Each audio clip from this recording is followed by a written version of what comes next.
Hello everyone, I am Dr. Samreen Haq, practicing dermatologist and cosmetologist at Delhi. आज हम कुछ बहुत basic चीज़ों के बारे में डिस्कस करेंगे related to hair. So hair fall बहुत सीजनल रहता है. कितनी बार ऐसा होता है कि वेदर के अकॉर्डिंगली हमें हेयर फॉल होने लगता है. So we need to look into the factors जिसकी वजह से हमें लग रहा है कि भाई हेयर फॉल हो रहा है. सो there are few things. First of all, we'll discuss the points which causes hair fall, मतलब जिसकी वजह से हमें लगता है कि हेयर फॉल हो रहा है. The most common reason is stress, sleep deprived, नींद प्रॉपर ना होना, परेशान रहना.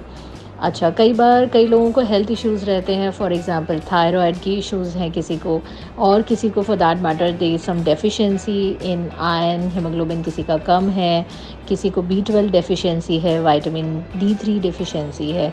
Besides this, thyroid is also one of the biggest reason of hair fall. And there are some environmental factor. कई बार मौसम की वजह से, because of the humidity also, जो चिपचिपापन होता है जिसकी वजह से कई बार हेयर फॉल की दिक्कत आती है. Specially during the month of July and August hair fall की दिक्कत थोड़ी सी इन्हांस हो जाती है कई लोगों में.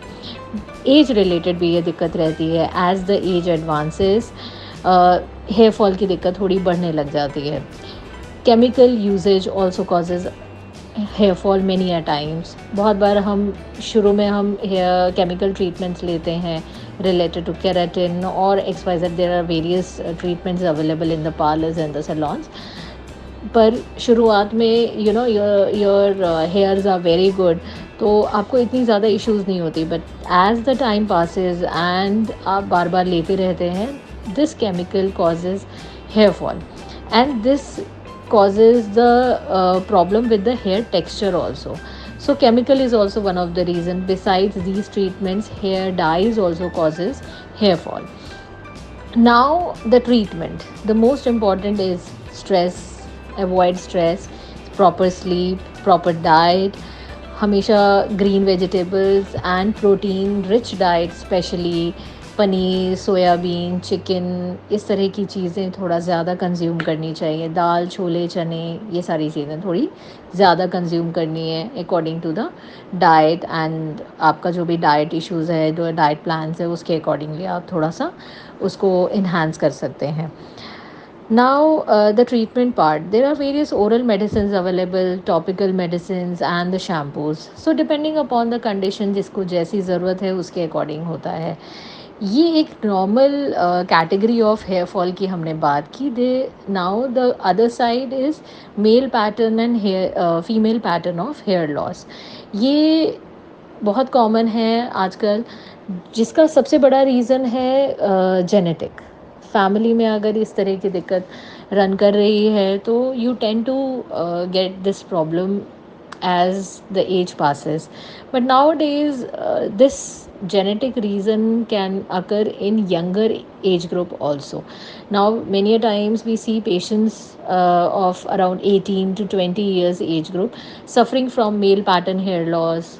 Female pattern are lesser seen in the OPDs rather than male pattern. So male pattern is also initially many a time starts with normal hair fall and eventually it turns out into male pattern hair loss. So हमारे लिए बड़ा important है कि हम dietary अपनी habits को ठीक रखें. एंड अगर कहीं पे भी लग रहा है कि डेफिशिएंसी है तो we should look into the deficiency part and we should complete the course according to the levels and everything, and we should recheck it with the investigation, repeat investigation, so that जो भी deficiency वाला part है वो clear हो जाए. And then if the genetic is the reason, then we have to opt for other treatments. इसके अलावा खाने लगाने की दवाइयाँ या शैम्पूज़ वगैरह जो भी उसके अकॉर्डिंग दिया जाता है, and patient should follow accordingly. Thank you.